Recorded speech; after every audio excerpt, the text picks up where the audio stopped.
Hi, welcome to a fresh update on the channel. There's a bit in this one today. I'm going to talk about Chris Davies and some early impressions, reported impressions of his time at Carlton. And then I'm going to follow up with a potential link to Zak Butters, which has been spoken about here and there.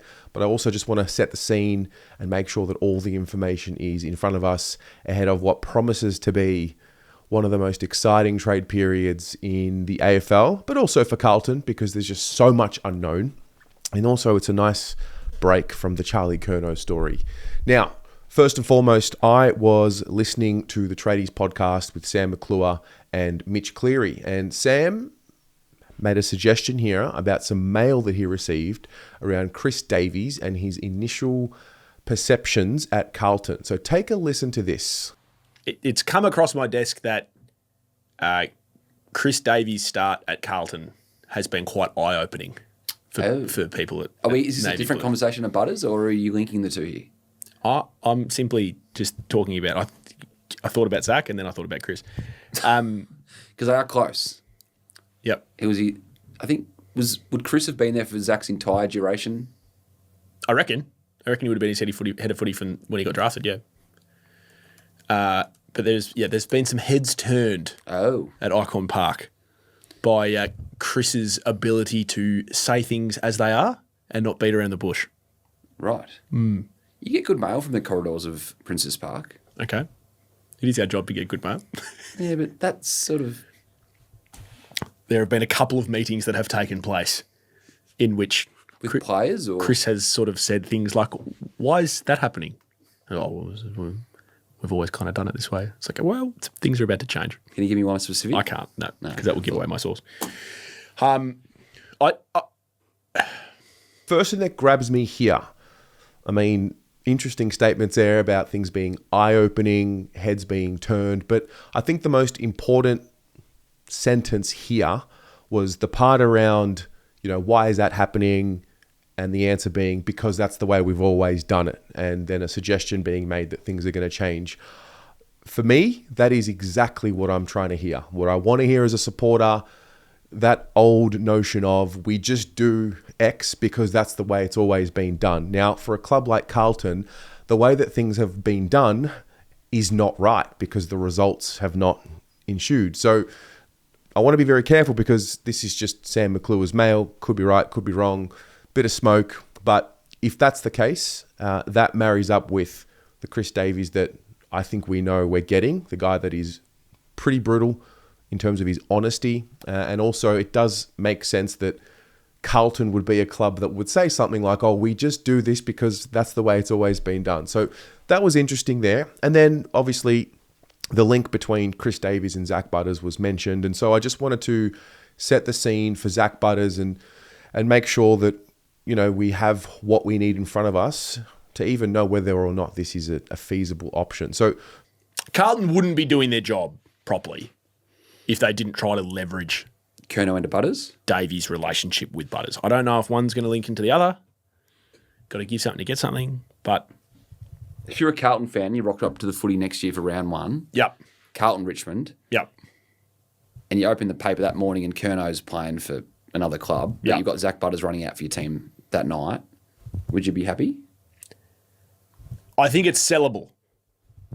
I'm not necessarily saying you'd be happy because I think Charlie's a really loved member of the team.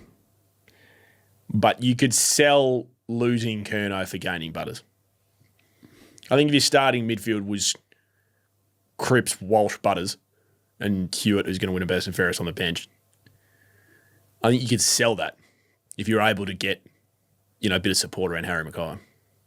Yeah. You? Yeah. No, I think Zak Butters is a tremendous player. Top 5 or 10 in the comp. Yeah. Well, you don't get the opportunity many times to have a crack at those guys, do you? First and foremost, Zak Butters. We are talking about a 25-year, 139 games. He played 20 games in 2025, and he was elite. So if we look at his stats here, you'll see a few things. You'll see his season averages, 28 possessions, a little under 14 kicks, a little over 14 handballs a game, his marks, his tackles, and his clearances. And you'll see them compared to his career averages. You'll also see his season best performances and when they happened and who they happened against. And then you'll also see his career. So what I noted from here is he's just hit the sweet spot in his career. I think from pretty much 2023, you could say 2022, but I reckon from 2023, we've seen the absolute best of Zak Butters, and he's only seemingly just getting started. He's just won his third consecutive John Cahill medal. So that's the Port Adelaide Best and Fairest. He polled 134 votes. He was named in the 2025 All-Australian squad, didn't make the team. And he also polled the most Brownlow votes in 2025 for Port Adelaide with 21. So this is a bona fide star of the competition.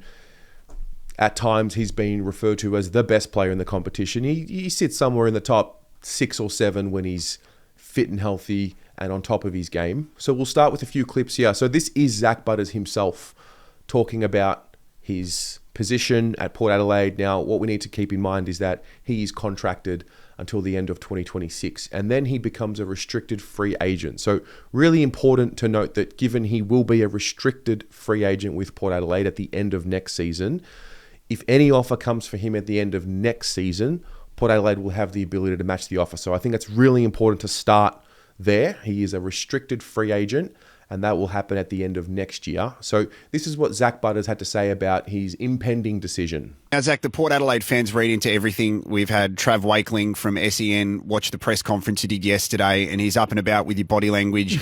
If you drive past a house in Alberton that has a for sale sign out of it, people think you're going to buy real estate straight away. How are you dealing with the constant conversation about you, your future, knowing that you've actually got a contract next year, but this it just won't go away, and it's not going to go away?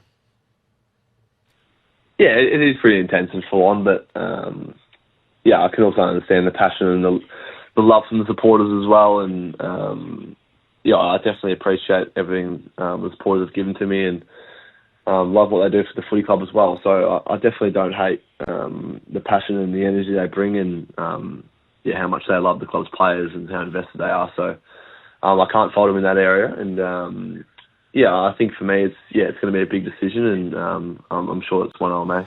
Is it really important for you to get a clear understanding of Josh Carr and what his intentions are with the football club moving forward? We know how close you are with Ken, but Josh is the future. So for yourself and for Miles and for Jace and some of the other players who are out of contract, whether this year or next year, you need to have a clear path under the new coach. So are you working closely with Josh and having those chats yet? Yeah, I think definitely when you know change is coming, that you sort of want to see how it goes and see how it plans out and what happens next. But I feel like it's probably a little bit too early to sort of dive into too many deep conversations while Kenny's still at the helm, and obviously have a lot of respect for Kenny. So probably haven't had too many of them conversations as of yet. But yeah, I'm always talking to Kari, and yeah, I feel like I have just as good relationship with him. So yeah, I feel like I've a really good relationships with all my coaches, from Hamish Harlett to Tyson Goldstack. I really invest in that area and feel like I'm able to build up and strike good good relationships with coaches that makes you really want to play for them, and you feel like you're all in it together. So I really value that area. I do need to ask again on behalf of all the Port fans that you said it's going to be a big decision that you will have to make, but that doesn't necessarily mean it's this year or next year. So is it quite fluid for you at the moment where you just have to continue playing football and just work out the rest when it's presented to you?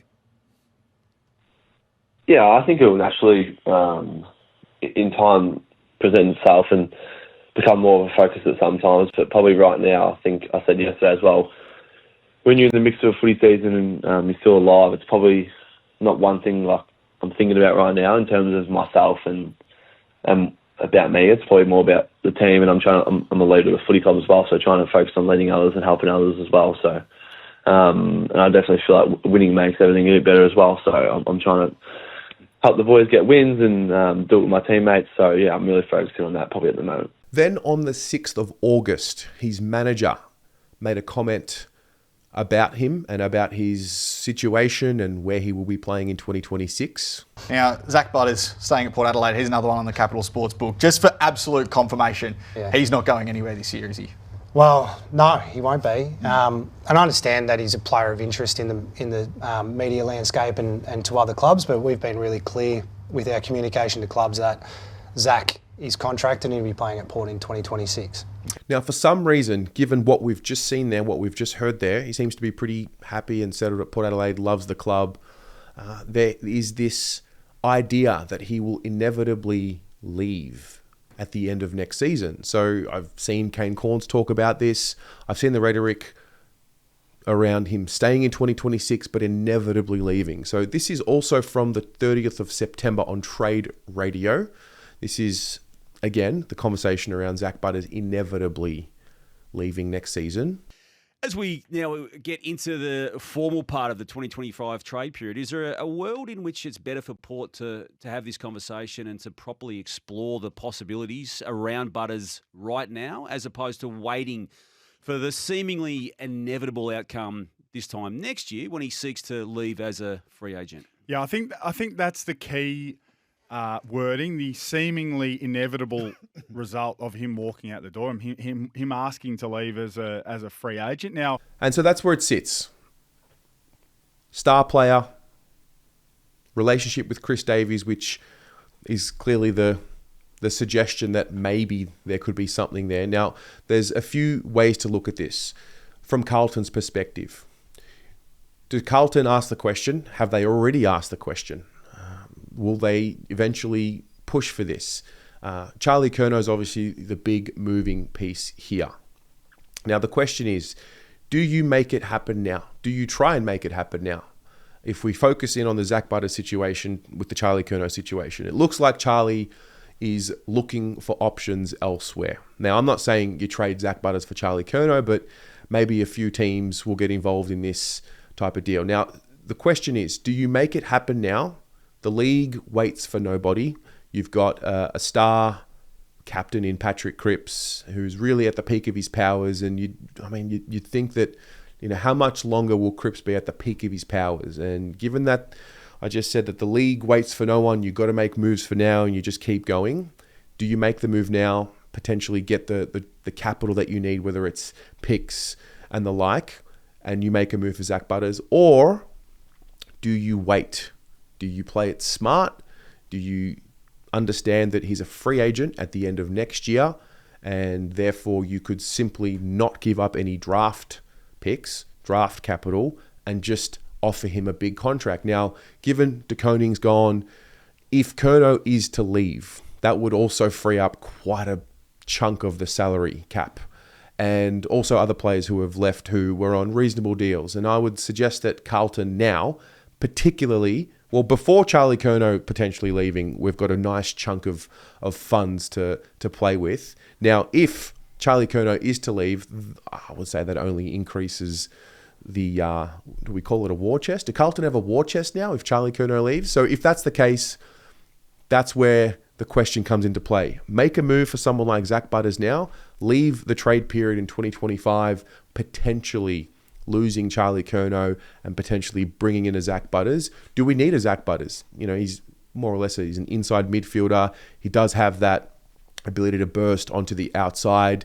He doesn't kick very many goals, which is the only knock on him. I think for Carlton, you'd want a goal-kicking midfielder, but a player of Zak Butters' ilk and quality, I'm sure the idea of Butters, Walsh, Hewitt, Cripps, Jagger Smith, Chera, linking up, I think that would only strengthen the way that the ball moves, the way that the midfield works and operates. He obviously also has a pretty strong working relationship with Michael Voss. Michael Voss was one of the key assistant coaches when Zak Butters was first entered into the league. So there is some obvious links there. There is a working relationship there. The conversation at the moment seems to be centered around Hawthorn and the like. Carlton don't really have many public media reports about their interest in Zak Butters, which I don't think is a bad thing, by the way. I don't mind that there isn't a report that Carlton will be making a play for Zak Butters. Now, I'm filming this on the 1st of October 2025, so that might change. But